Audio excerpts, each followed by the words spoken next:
สวัสดีครับสวัสดีค่ะมาพอกันนี้แล้วค่ะวันนี้ได้เมนูก๋วยเตี๋ยวน้ำตกนะคะเนาะก็บอกพริกจีแต่บ่มีกะปิเพราะว่าบ่มัก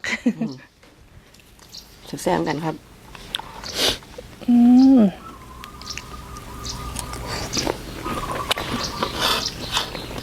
นี่ครับหมูครับ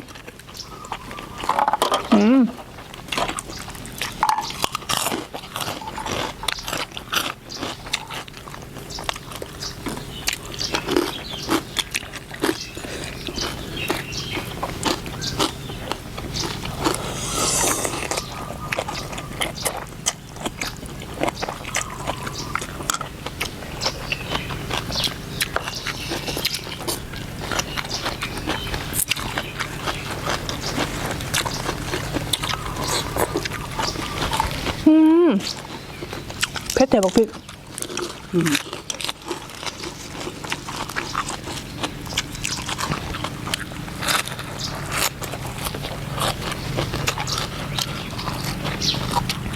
นี่จ้าโหระพารับสลัดนะคะ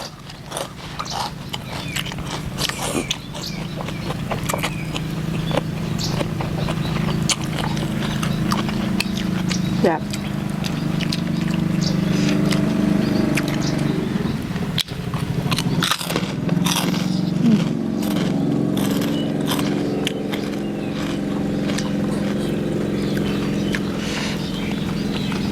เส้นขาด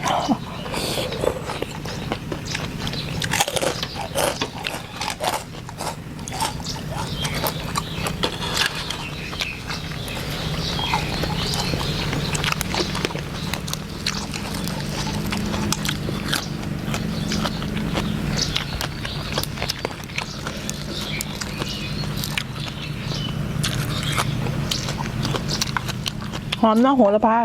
ครับ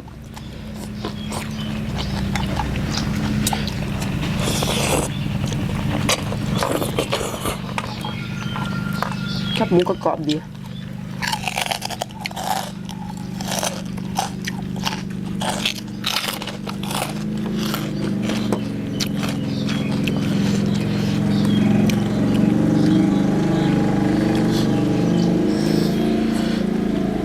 ขึ้นเหนียบบ่ขึ้น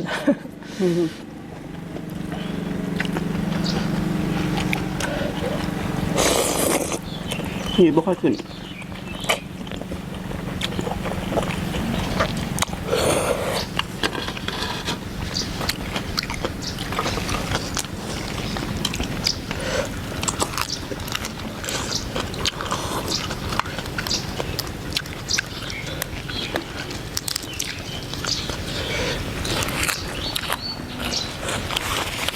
พริกจุก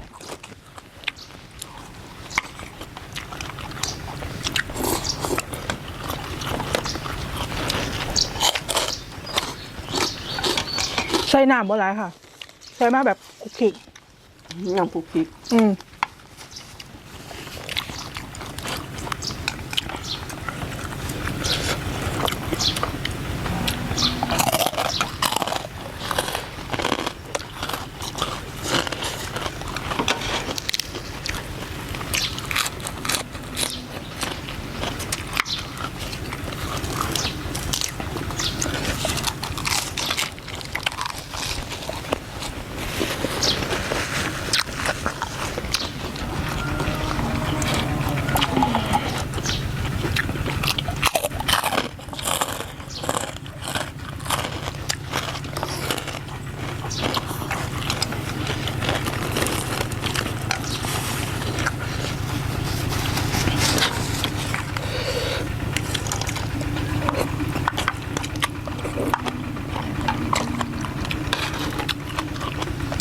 แซ่บบ่แคบหมู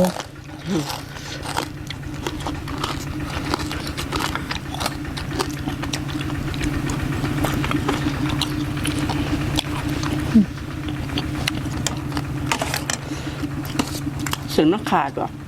แม่มันเป็นก้อน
หอนเลยแม่ สามถ้วย อืม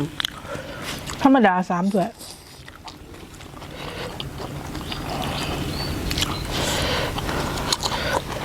เป็นยัง มันยังหลักฐานเสือทุกถ้วย แต่ว่าแม่กับตังมาบ่เบิดเด้ บอก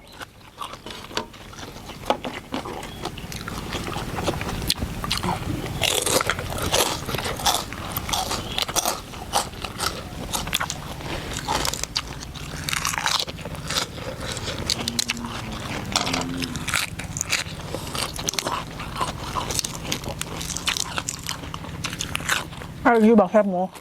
นี่ครับนี่น้ำมั้งแม่หอม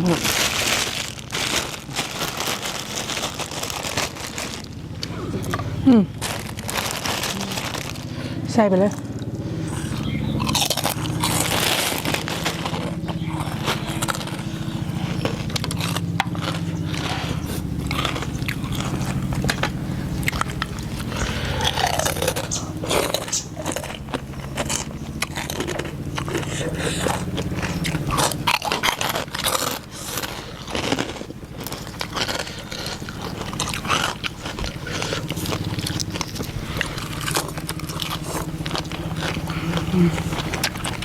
เผ็ดพริกเกี๊ยว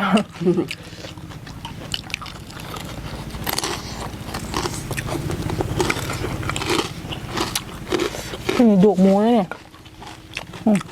กระดูก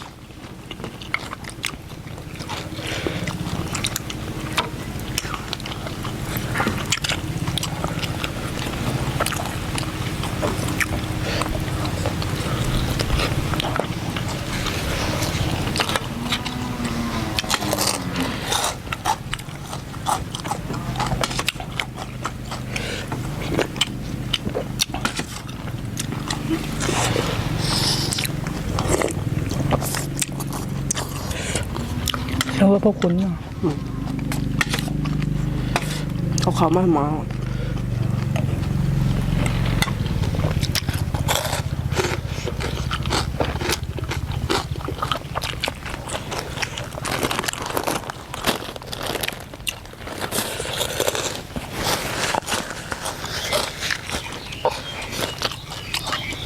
ดีแล้วที่แม่ปรุงมาบ่เผ็ด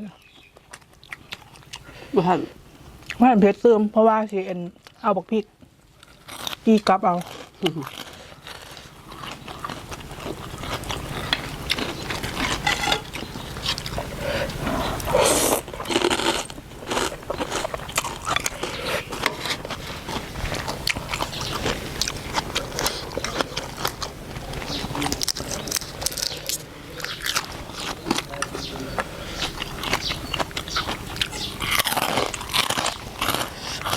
มัง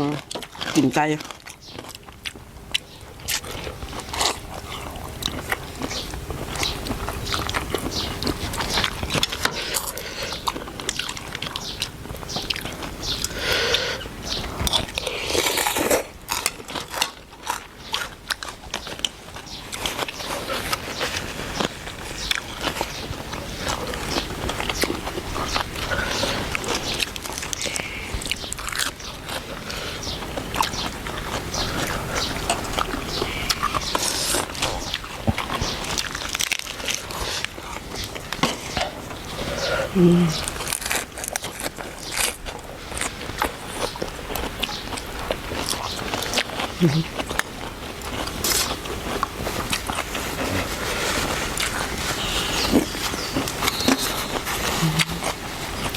สอนจะออกเลย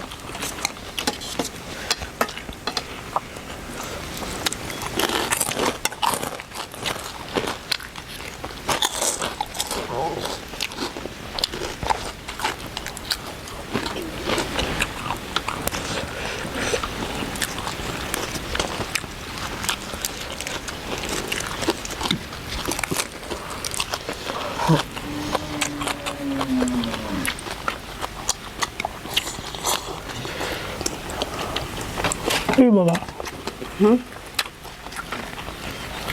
ยังแสบอยู่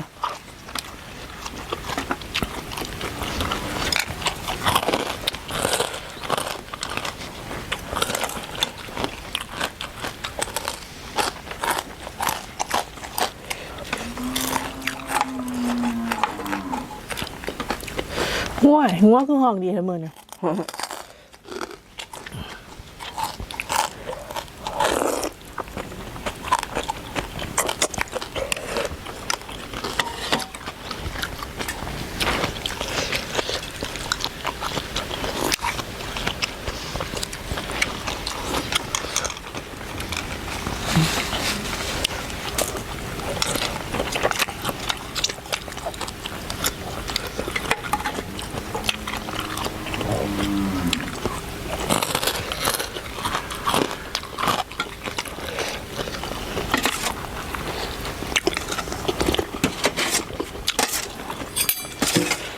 นี่ละ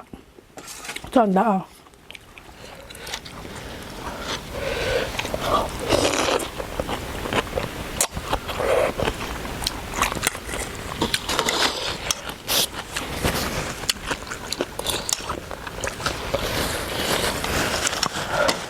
เอามากินน้ำแนะนำเผ็ด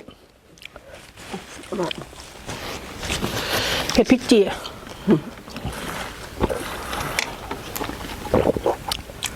เฟมกับว่าเผ็ดแล้วเฟมบ่ได้กินพริก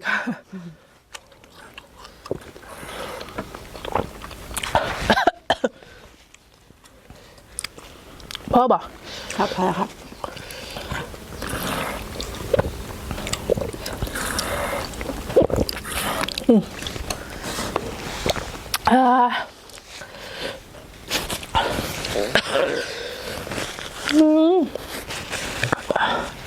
เอาเรื่องเลยบักพริกจีบักพริกบ้านเฮาบัดนี้หน่วยแก่ๆเฮาบัดนี้ปิดคลิปให้เฟมปิดคลิปเนาะค่ะเนาะ